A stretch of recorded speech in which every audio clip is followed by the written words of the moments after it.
This is a book which I loaned to Halliday, and he passed it back to me and said, it's very good.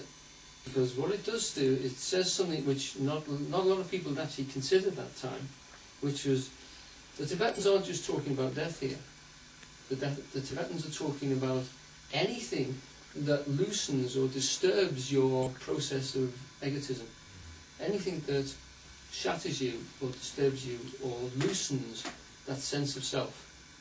If your self dies for a few moments, whether in a great loss or a great shame or whatever it is that shatters it, these processes will take place.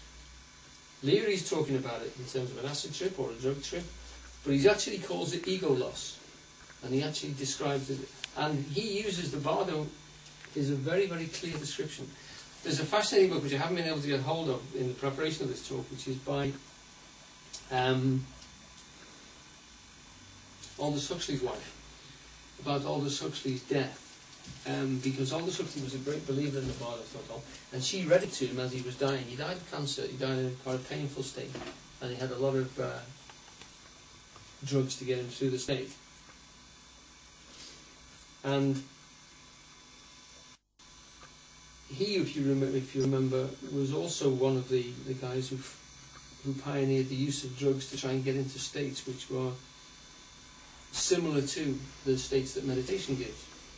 Here's just a little extract written by Aldous Huxley about when he was taking mescaline. And it's a dialogue between him and his wife. Aldous Huxley.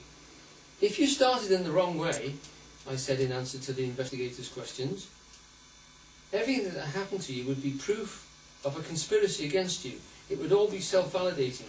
You couldn't draw a breath without knowing it was part of you. So in other words, when you're on this drug, if you're not careful, you can get yourself wound up into believing that the whole world is a conspiracy. So you think you were going mad. My answer was convinced and heartfelt, yes. And you wouldn't be able to control it, would you?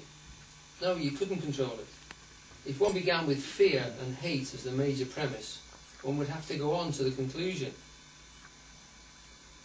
Would you be able, my wife asked, to fix your attention on what the Tibetan Book of the Dead calls the clear light?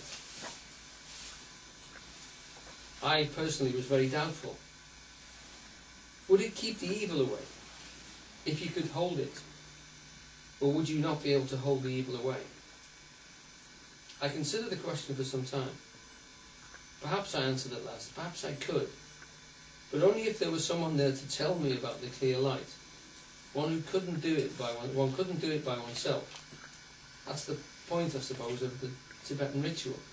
That there's somebody sitting there alongside you, whispering in your ear, and telling you what's what. And that's what the Bardo is about. The liberation through hearing is that they literally sit alongside you as you're going through these processes, and they whisper in your ear.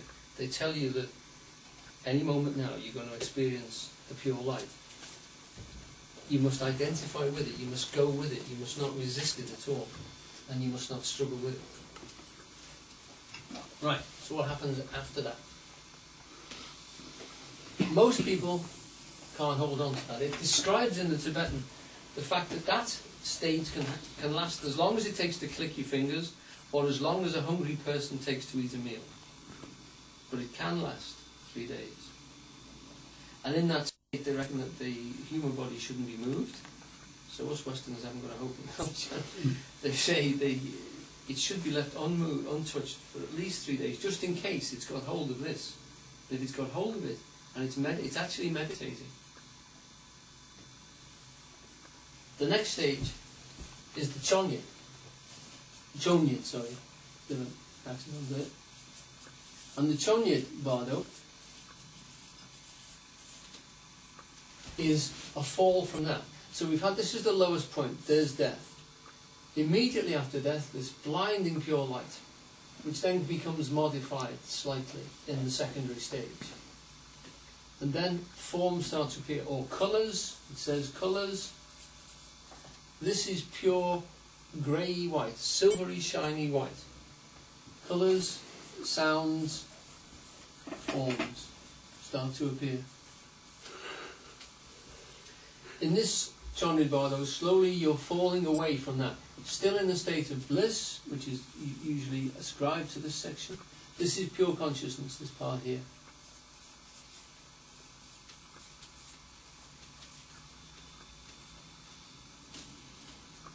This is bliss, because this has got form in it, it's got attraction, it's colourful, it sounds beautiful, it's like the best dream you've ever thought of, you've ever conceived of, and it's moving through all these different states and involving you in it. Here, the Bardo is telling you, go with it. Don't resist. Hold on to all the light you can. This is you. All these things are projections from inside of you. You'll tend to go with them and feel that they're outside of you. They're all inside of you. These are mental forms. This is your past life in its most beautiful presentation, playing itself for you. But you're still falling. You're falling away from that peak point here of the pure light, and you're slowly coming back to earth, so to speak. This has 4 forms in it. Different deities, some good ones, some bad ones. There are dark states to this as well, but this is considered to be of a high birth. People who can hold on to this state form for themselves a rebirth in a state which is not as repetitive as the previous one, that is actually a development from the last stage. This thing has not been pushed by karma into the worst states that it has. From that, the next one is the Siddha. Okay, there's just a few things I wish to go through on that one now before we go any further with it.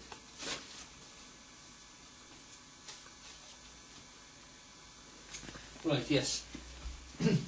In the Tibetan form of that, there are peaceful and wrathful gods and goddesses.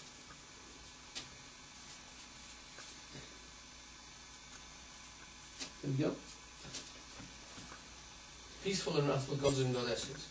Now, what this means is there is attraction, there is beauty, there is involvement, or things which will seduce you forwards to come into this wonderful magic theatrical play.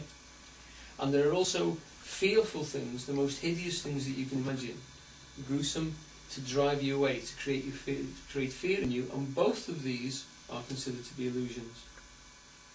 Only if you consider them, if you can actually hold on to the fact that they're illusions, will you be able to resist going from them down to the next stage, which is the Siddha, which is the one of becoming. This is called becoming because this is the one in which you actually start to design, to make, to form up the next body for rebirth. And they consider it takes 49 days, which is a symbolic number. It's 7 times 7, 7 weeks. So that is considered not to be a fixed amount of time, because this will all depend on any human being and how much they are involved and driven by their processes and how much their karma has been written down into them.